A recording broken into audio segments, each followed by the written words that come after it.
وَيُعَلِّمُهُمُ الْكِتَابَ وَالْحِكْمَةَ وَيُزَكِّيهِمْ، قرآن کی تلاوت پڑھاتے ہیں، سمجھاتے ہیں، قرآن کی تفسیر سمجھاتے ہیں، تزکیۃ النفس فرماتے ہیں، اور حکمت، تعلیمی حکمت کی تعلیم بھی دیتے ہیں۔ تو ایک امی نبی کا امیین کو پڑھانا، اور پھر وہ امیین جب اپنی صلاحیتوں کا لوہا منواتے ہیں، علماء بنتے ہیں، صلحاء بنتے ہیں، حکمران بنتے ہیں، اور غلبہ دین کے لیے اپنا مال، جان، وقت قربان کرتے ہیں، وہ معزز تھے دنیا میں۔ وہ قرآن کریم کے ساتھ وابستہ ہو کر تمام باطل دینوں پر غلبہ پاتے ہیں۔ والذی ارسل رسولہ بالہدی ودین الحق لیظہرہ علی الدین کلہ لیغلبہ علی الدین کلہ۔ اللہ رب العالمین نے دین اسلام کو تمام ادیان پر، باطل ادیان پر غالب کر دیا۔ تو ایک مسئلہ یہ تھا۔ دوسرا مسئلہ یہ ہے کہ یہ جو قرآن کریم ہے، ہمارے جو دل ہے اس کو زنگ لگتی ہے۔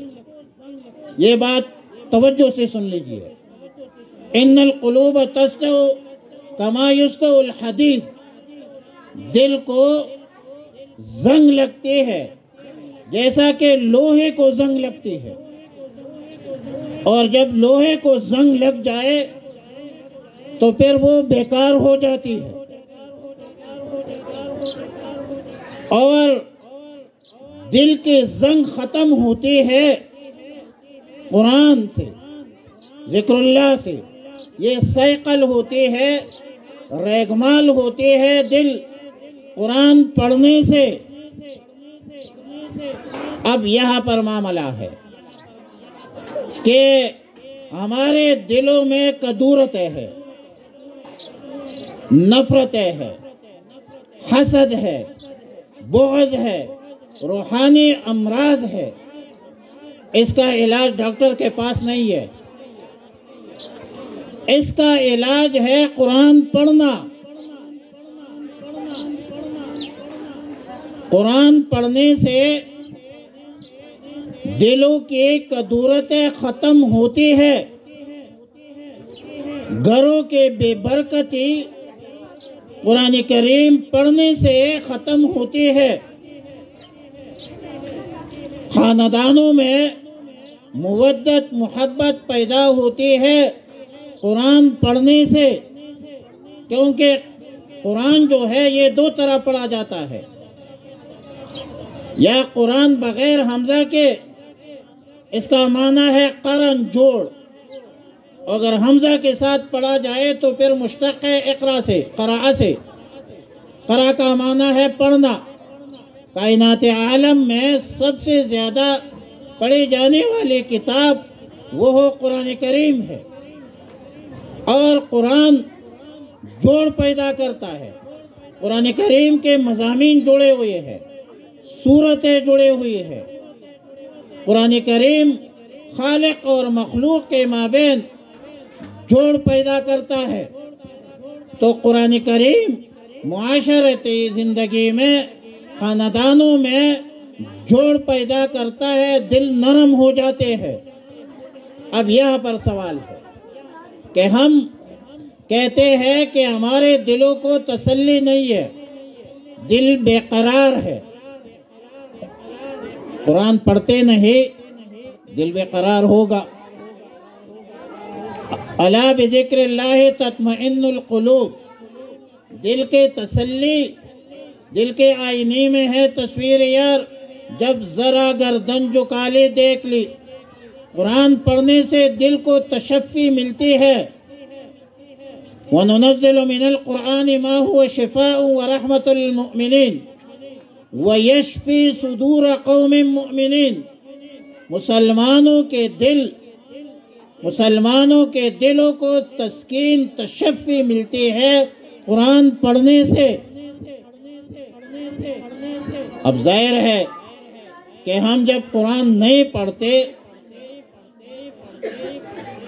تو گھروں میں برکت کہاں سے آئے گی، دلوں میں سکون کہاں سے آئے گی، معاشرت میں مودت محبت کہاں سے آئے گی؟ ہم اپنے گریبان میں خود سوچ لیں کہ ہمارے گھروں میں گانوں کی آوازیں زیادہ ہے یا قرآن پڑھنے کی آوازیں زیادہ؟ ہم اپنے سب سے پہلے اپنے گریبان میں جان کے کہ ہم دن میں کتنے مرتبہ قرآن لے کر قرآن پڑھتے ہیں۔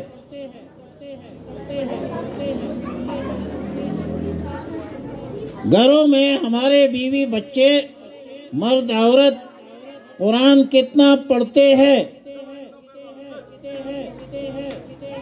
یہ ہم خود ایک اسٹیمیٹ لگائے، اندازہ لگائے،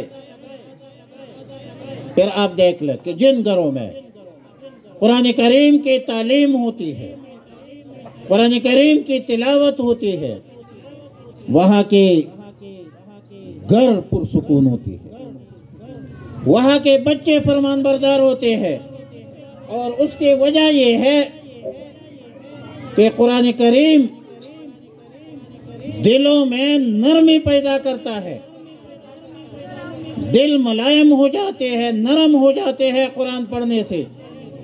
ہمیں قرآن پڑھنے کا اہتمام کرنا چاہیے۔ تو میں دو باتیں کر رہا تھا۔ پہلی بات کہ یہ اقرا کی ضرورت کیوں پیش آئی، تاکہ ہمارے اخلاقی اقدار بلند ہو جائے اور بدتمیزی اور بد اخلاقی کا عنصر ختم ہو جائے۔ دوسری بات کہ قرآن ہمارے گھروں میں صحیح نہج پر صحیح طریقے سے عام ہو جائے۔ اور ظاہر ہے کہ قرآن کریم اللہ رب العالمین کا آخری کتاب ہے، یہ ذہن میں رکھ کے کہ قرآن کریم رسول اللہ صلی اللہ علیہ وسلم کا دائمی معجزہ ہے، دائمی معجزہ۔ قیامت کی صبح تک دنیا کی کوئی طاقت قرآن کریم کا مقابلہ نہیں کر سکتی۔ لا یاتیہ الباطل من بین یدیہ ولا من خلفہ، دنیا کی کوئی طاقت اس میں ترمیم تحریف نہیں کر سکتی۔ انا نحن نزلنا الذکر وانا لہ لحافظون، قرآن کریم کی حفاظت کا ذمہ اللہ نے لیا ہے، اور قرآن کریم اللہ کا محفوظ ترین کتاب ہے۔ اب اس کو حفظ کرنا اللہ نے تو آسان فرمایا ہے، لیکن ہمارے اندر ہمت نہیں ہے، ہم قربانی نہیں دیتی دین کے خاطر۔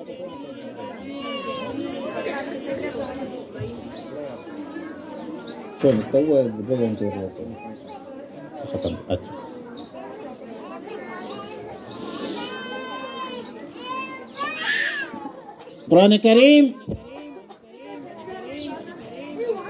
اللہ کا آخری کتاب ہے، جس طرح رسول اللہ صلی اللہ علیہ وسلم خاتم النبیین ہے۔